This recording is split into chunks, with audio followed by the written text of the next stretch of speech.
I think that pyro saw me. Yep, he definitely saw me. Oh no, get away.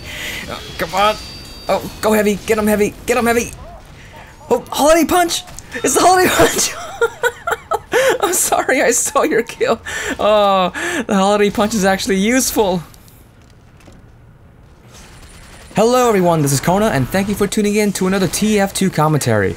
Now this is part 2 of my top 11 weapon buffs in TF2, so if you missed part 1, I suggest you go check it out. Now in this video, I'm going to be going over the remaining top 5 of this top 11 list, so let's get started.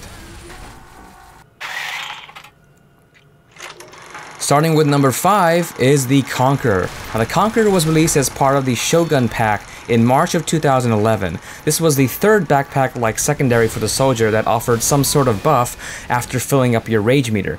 Now when activated, the Conqueror would give you and your surrounding teammates sort of like a life steal ability. Part of the damage that you dealt would be returned to you as health. Now in its early days, it wasn't used that much since it took a while to actually fill up your rage meter, and the lifesteal effect didn't seem that great when compared to other alternatives like the buff banner.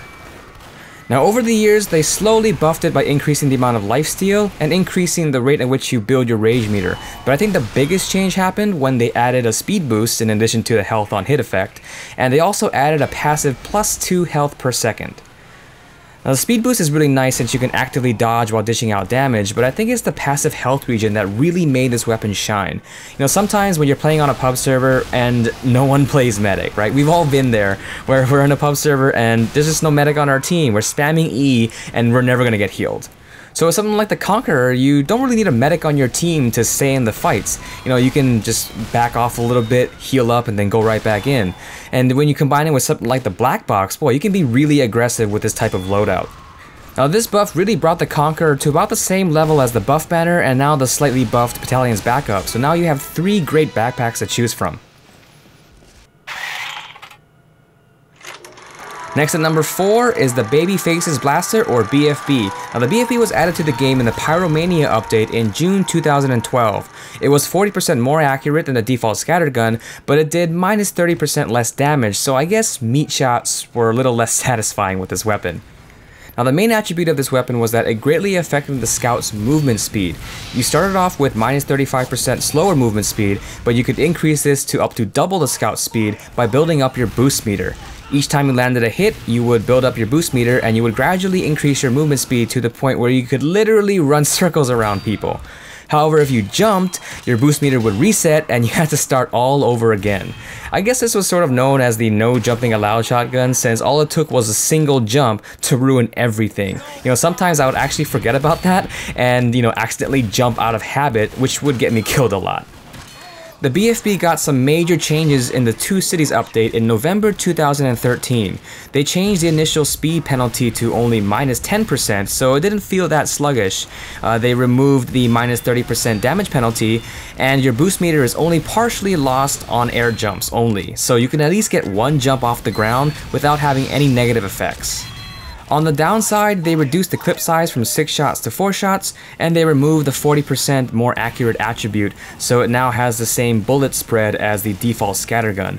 I actually don't mind the smaller clip or the bullet spread since it's relatively easy to fill up your boost meter. Even though you miss some of your 4 shots, you should have enough speed where you can dodge a little bit and juke around for a few seconds to reload your gun. Now these changes were very nice since jumping as a scout is kind of important to his playstyle. With the old version of the BFB, the scout was basically grounded to the floor, so you couldn't really utilize that third spatial dimension, but now I'm really glad that it doesn't punish you that much for jumping. At number 3 is the Power Jack. Now the Power Jack was released in the MacLeod update in September 2010. Originally, it did +25 more damage and it gave you +75 health on kill, but it didn't have random crits. Now on paper, this seemed like a very good weapon, but I think the reason not many people used it in the beginning was that there were just far better alternatives. The original extinguishers seemed to be the default choice for many pyros, and even some people would even use the home wrecker if they really wanted to be a team player and help out their fellow NGs. Now during the Hatless update in April 2011, they removed the plus 25% damage bonus and gave it the ability to randomly crit, but you took 20% more damage from melee sources. So while this thing was active, it seems like you would rely too heavily on random crits to win melee fights.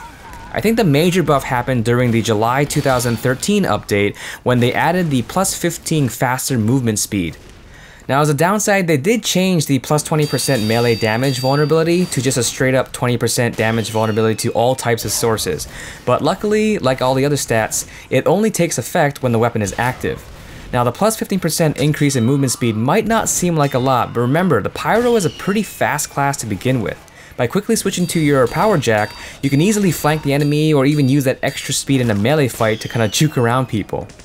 You can also use this to close the gap if you're chasing someone. I've been in so many situations where I managed to get behind like a sniper or a spy, but they're running at full speed, and if I didn't have the power jack, I would have to cut corners just to catch up with them.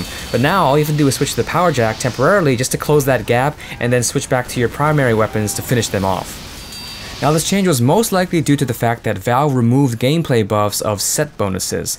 The power jack is part of the Gas Jockey's gear set for the Pyro, and when you had this set on, it would actually give you plus 10% movement speed, but you would take 10% more damage from bullets. Now to make things a little bit more fair, they got rid of that, and instead of having those set bonuses, they moved those set bonus attributes to the weapons themselves. In this case, it's the power jack. And number 2 is the lock and load. Now, this one can be somewhat questionable since there seems to be a difference of opinion whether this is a buff or a nerf, but I'm gonna call it a buff. Now, the lock and load was originally released during the Australian Christmas event in December 2010. It had plus 10% higher damage and 25% faster projectile speed, but it only had 2 shots. You took 25% more damage to yourself, so if you shot it at point blank range or something like that, you would hurt yourself more, and the bombs would shatter harmlessly on surfaces. So this was kind of like a direct hit, but for the demo man. Now the lock and load actually received a small buff during the Hatless update in April 2011. The damage was increased to plus 20% instead of plus 10%, making this weapon even more deadly if you could land a hit, of course. Now it's during the Smithsmith's 2014 update that causes some debate as to whether or not this is a buff. Valve changed the damage variation on the grenades and sticky bombs from plus and minus 10% to plus and minus 2%. With less damage variance, the Demo Man now outputs damage more predictably, which is a good thing, but as a consequence of this small variation, the lock and load can no longer do more than 124 damage with a single shot. Now this upset a lot of people since they could no longer one-shot low health classes, but remember, the only reason you could one-shot them in the first place was because of lucky RNG and the high damage variance.